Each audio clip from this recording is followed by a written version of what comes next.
Real মাদ্রিদের সঙ্গে আগামী ২০২৬ সালের জুন পর্যন্ত চুক্তি আছে কার্লো আনচেলত্তির, কিন্তু তার আগেই ক্লাব ছাড়তে চাচ্ছেন তিনি। চলতি মৌসুম শেষেই রিয়াল মাদ্রিদের সঙ্গে সম্পর্ক চুকাবেন এই ইতালিয়ান মাস্টারমাইন্ড, এমনটাই দাবি স্প্যানিশ সংবাদ মাধ্যম উন্ডা সেরোর।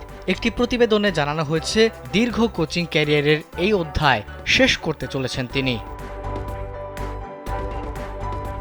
রিয়াল মাদ্রিদের দ্বিতীয় দফায় দায়িত্ব পালনকালে আনচেলত্তি ক্লাবকে এনে দিয়েছেন একাধিক শিরোপার স্বাদ। তার অধীনে দল জিতেছে ২টি লা লিগা, ২টি উয়েফা চ্যাম্পিয়ন্স লিগ, একটি কোপা দেল রে, ২টি উয়েফা সুপার কাপ, ২টি স্প্যানিশ সুপার কাপ, একটি ফিফা ক্লাব বিশ্বকাপ এবং একটি ইন্টারকন্টিনেন্টাল কাপ।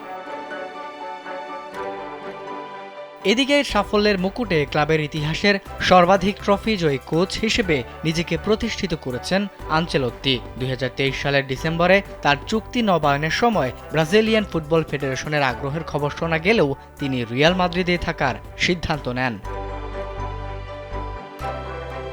তবে চলতি মৌসুম শেষে ট্রফি জিতুক বা না জিতুক, আনচেলত্তি নিজেই ক্লাব ছাড়ার ইঙ্গিত দিয়েছেন। জানা গেছে, স্প্যানিশ রাজধানীতে তিনি প্রতিদিন দারুণ উপভোগ করছেন এবং পুরোপুরি আনন্দিত। তবে তিনি মনে করছেন এই অধ্যায় গ্রীষ্মে শেষ হওয়া উচিত। অন্যদিকে ৬৫ বছর বয়সী এই ইতালীয় কোচ এখনই অবসর নেওয়ার কথা ভাবছেন না, বরং অন্য কোনো দেশে কোচিং ক্যারিয়ার চালিয়ে যাওয়ার পরিকল্পনা রয়েছে তার। যদি আনচেলত্তি সত্যিই ক্লাব ছাড়েন, তাহলে তার উত্তরসূরি হিসেবে সবচেয়ে বড় নাম উঠে আসছে বায়ার লেভারকুজেনের কোচ এবং রিয়াল মাদ্রিদের প্রাক্তন মিডফিল্ডার জাভি আলোনসোর।